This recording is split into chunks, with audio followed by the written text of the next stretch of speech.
จะทำเมนูเกี๊ยวหมูเด้งมาดูกันว่าจะเป็นออกมาเป็นแบบไหนเจ๊ดาไปดูกันเลยว่ามีอะไรบ้างส่วนผสมตึ๊ดเริ่มเลยเอาเป็นว่าเป็นจะทำอย่างที่เบลเข้าใจนะทำตามแบบว่าทำตามความเข้าใจของตัวเองก็คือ อย่างแรกเลยก็คือหั่นผักก่อนผักไปล้างแล้วแล้วก็มาหั่นได้เลยเราเห็นว่ามีเขาใส่ต้นหอมด้วยก็เลยซื้อต้นหอมด้วยแล้วก็ผักชีหั่นต้นหอมก่อน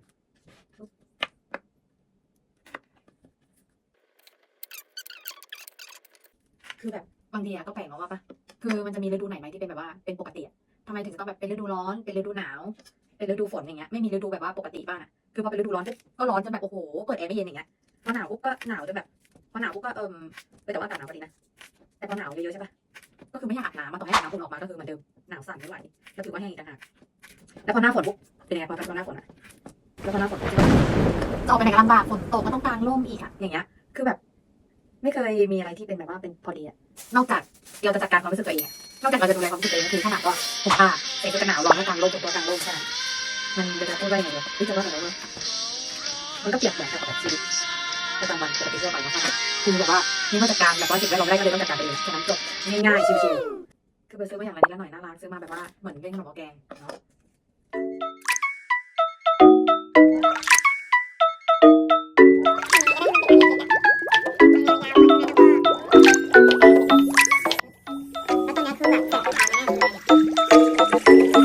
เบลกำลังคิดว่าเฮ้ยปกติเวลาที่เบลไม่ได้เต้นใช่ไหมเบลก็จะหาอะไรทำที่แบบว่าที่เกิดประโยชน์กับตัวเองก็คือแบบตอนนี้ก็อ่านเขียนอะไรเงี้ยแต่ว่าพักหลังมาเนี้ยคือเบลอยากทำคอนเทนต์ไงแต่ก่อนนี้เบลก็ไม่รู้ว่าทำอะไรแล้วคนเนี้ยก็คืออยากออกกำลังกายอยากแบบว่าอยากกระชับเข้าใจไหมอยากมีกล้ามเนื้ออะไรเงี้ยเบลก็เลยไปไหนก็ได้ไหนก็ตีไปเดินออกกำลังกายไปเลยก็ฮอตน้ำเลงละฮะโลฮะเดียวเราบ้านเราคนแล้วเนี่ยมีเพื่อนถามเยอะมากนะเบลกินอะไรเบลกินอะไรเงี้ยเดี๋ยวไปจะมาพรีเซนต์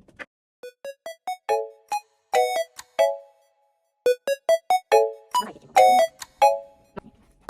ล้วคือแบบดูดิน่ารักเป็นเตี้ยใช้อะไรขัดกับคาแรคเตอร์ตลอดเลยมาก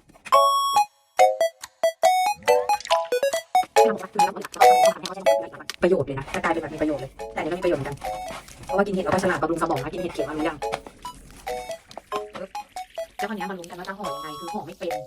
ทำไงเดี๋ยวจะชอบพูดตลอดเวลาที่ดูความพอดแคสต์ก็ชอบพูดกับพอดแคสต์คือเป็นอะไรที่แบบโอ๊ยจะบอกให้คนอื่นเข้าใจไงนะว่าแบบบางทีมันสับสนนะเข้าใจปะสับสนว่าเฮ้ยมันจริงไหมอะไรเงี้ยมันไม่ใช่มันจริงไหมหมายถึงว่ามันเหมือนมีคนฟังนะเข้าใจปะเฮ้ยพี่ดอกอันนี้หลุดเลยเห็นปะเป็นไงพอใส่กระเทียมแล้วใช่ไหมแล้วก็แล้วจริงๆก็ใส่แครอทด้วยนะเพื่อที่จะแบบมีประโยชน์นะจบจริงๆใส่ผักอะไรได้หลายอย่าง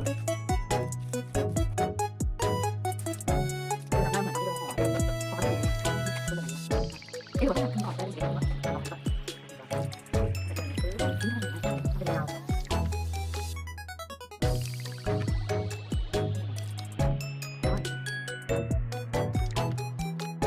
แล้วถ้าทำอร่อยเดี๋ยวจะไปขายที่ตลาดกันดิ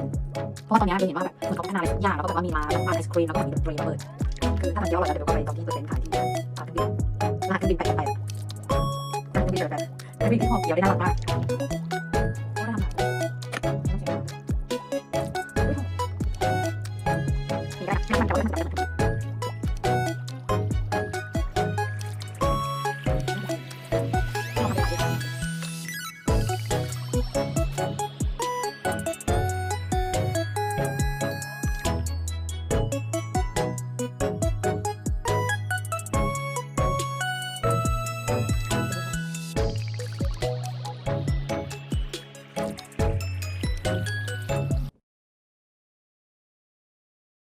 แล้วก็จะเอาเรียงในนี้เลยนะคืออันนี้น่ารักมากนะไปใช้ตลอดเลยคือแบบอเนกประสงค์อะคืออเนกประสงค์เนี่ยเดี๋ยวก็เรียงในนี้เลยก็เรียงลงไปเลยทุกอย่างเรียงว่าเป็นคนเดียวเนี่ย1 2 3 4 5 6 7 8 9แล้วเดี๋ยวถอดจริงๆผมเรียงกันผมเอาที่เอาไว้ที่เป็นของเนี่ยใส่น้ำลงไปก็บิดรีวิวหม้อไปในตัวแล้วเดี๋ยวปักตะกร้าด้วยดีไหมเดี๋ยวก็ใส่ลิงก์ด้วยแล้วก็ปุ๊บแล้วก็เอาเกี๊ยวที่เราห่อวางแล้วก็เอาฝาครอสเซ็ตแล้วก็เอาฝาปิดไว้ปุ๊บนะคะแล้วก็รอไม่รู้ว่ากี่นาทีเดี๋ยวไปเสิร์ชดูก่อน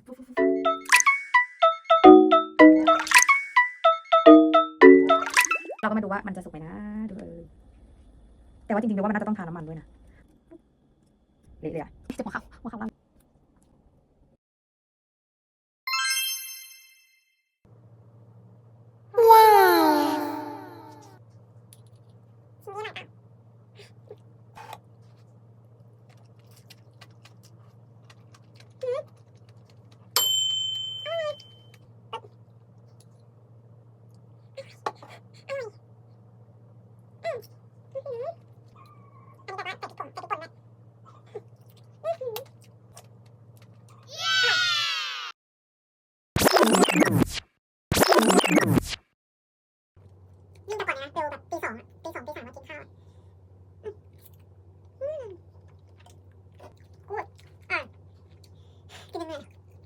ร่อยมาก เกี๊ยวหมูเด้งไปทำเอง สูตร เกี๊ยวหมูเด้ง by Belly